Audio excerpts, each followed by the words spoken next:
ketersediaan emulsi itu sudah ada semua. Kan yang membedakan yang ini harusnya lebih diperbanyak ciri-ciri ataupun di stabilitas dari emulsi.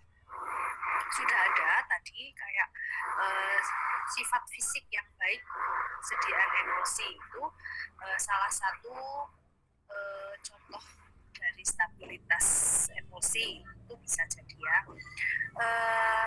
Tadi ada dibahas juga ada yang namanya emulgator atau zat pengemulsi. Nah, itu salah satu agent yang dia bisa meningkatkan stabilitas dari emulsi. Ya, coba nggak apa-apa kita flashback lagi dari slide yang pertama di Zoom ya. Di Zoom lagi. Bisa teman-teman lihat contoh dari sediaan emulsi itu ya.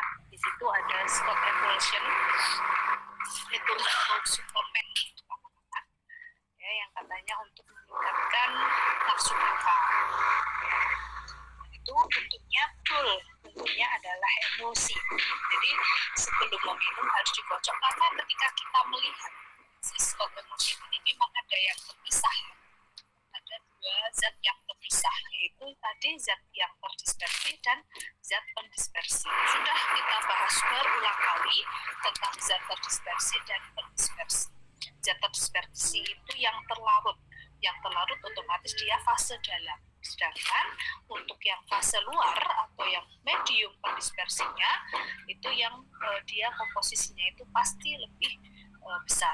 Tetapi ingat untuk kedua fase ini untuk bercampur itu diperlukan adanya yang namanya emulgator atau zat pengemulsi. Di sini untuk pengertian dua itu hampir sama ya. Hampir sama, tetapi perlu diperhatikan kalau untuk apapun kalau bisa yang memiliki referensi yang jelas. Hanya untuk yang pengertian ini ya yang kalian yang dibuat pedoman pengertian yang kedua ya, karena itu sudah sesuai dengan farmakopi gitu. Jadi untuk kedepannya kalian mencari definisi atau apapun harus yang bersumber, harus ada referensi yang kuat ya, bukan anonim ataupun dari Google. Kebanyakan kan opini atau dari seseorang ya, blog atau opini seseorang. Jadi kalau bisa kalian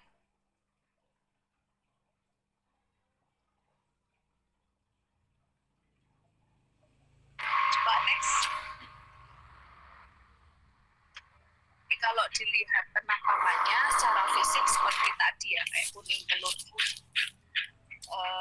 Ini komponennya sama, masih yang fase internal, eksternal, dan emulgator sebagai stabilitas. Contoh-contoh emulgator tidak usah saya bacakan ya, teman-teman perlu lihat saja yang biasa teman-teman temui di lab itu seperti twin, span, sudah sering ya, cuman nanti tergantung kadarnya yang 24 itu hampir sama saja, nanti itu sesuai dengan yang diadakan yang di lab kalian. Itu next. Nah, komponen tambahannya, kalau komponen intinya kan tadi ya, yang harus ada memang zat inti, fase internal, fase eksternal, dan emulgator. Kalau untuk yang tambahan ini pun di semua tidak harus di emulsi saja, tetapi di sediaan apapun pasti ada tambahan. Apalagi obat itu pasti ada zat pengawet contohnya. Pengawet itu diperlukan asal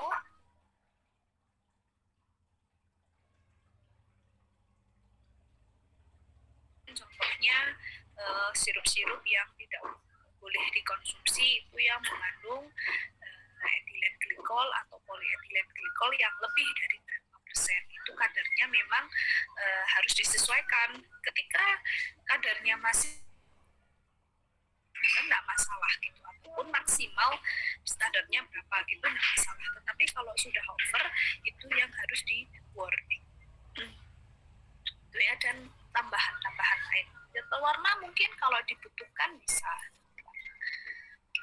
Next,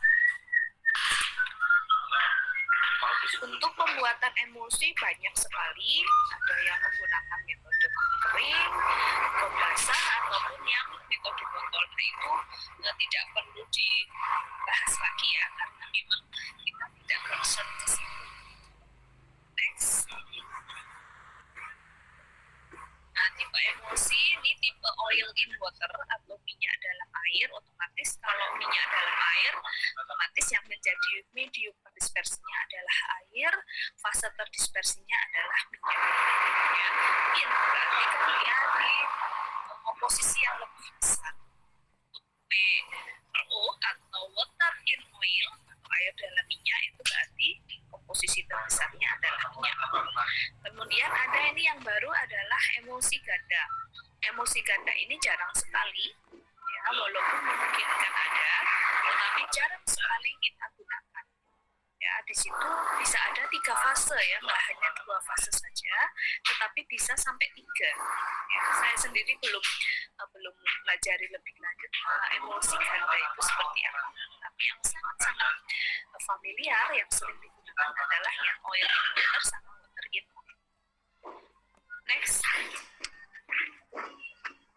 Nah ini masuk ke stabilan ya sebenarnya ya. Emulsi dikatakan tidak stabil kalau dia terjadi creaming dan sedimentasi. Lah itu penyebabnya apa? Itu harusnya yang teman-teman cari tahu. Dulu kan sempat ya ada dari faktor eksternal, berubah cahaya, ataupun pada saat proses pembuatan, proses produksi, misalkan dia cara mengaduknya atau apa itu terlalu cepat, ataupun faktor dalam penyimpanan ya, sudah cahaya, ataupun mungkin dari faktor komposisi yang katakan yang fase internalnya malah lebih besar misalkan. Nah itu juga bisa menyebabkan 3 ketidakstabilan emulsi ini ya, entah creaming, entah agregasi. Kalau flokulasi itu kayak gumpal gitu ya, penyatuan partikel. Concoalescence ada perubahan kimia fisika. Kalau perubahan fisika biasa ya dari fisiknya, warna, bau. Kemudian inversi fase, dia bisa berubah, yang harusnya minyak dalam air malah ini kok jadi air dalam minyak. Ya, otomatis dia dengan kondisi fisik yang tidak stabil ya, entah itu mengcreaming, entah itu mengagregasi atau coalescence.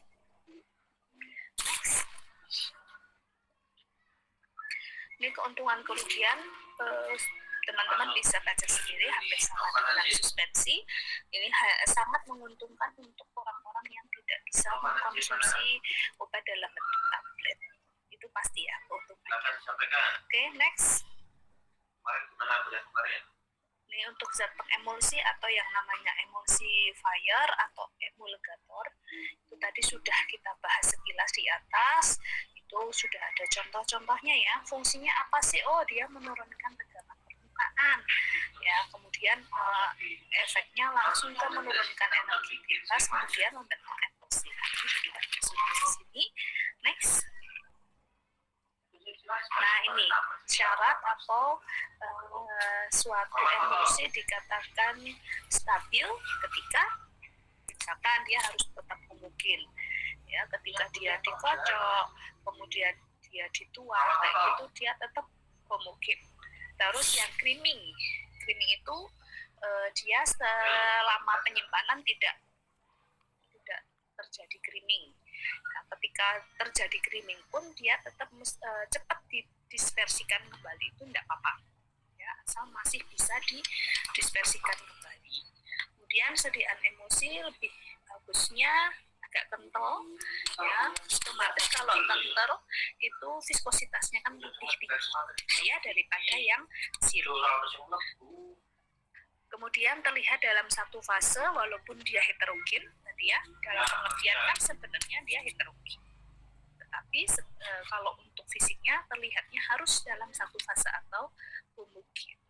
Sedangkan untuk ukuran globul yang dihasilkan harus seragam dan kecil. Kalau besar dia nggak bagus ya, nggak gampang mengocok nanti kalau ukuran globulnya.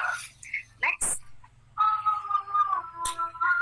Nah, ini untuk aplikasi ya, contoh-contoh penggunaan emulsi di bidang farmasi. Nggak usah di ini lagi. Next. Nah, oke, mungkin kalau belum ada pertanyaan, langsung saja ke isolasi bahan alam.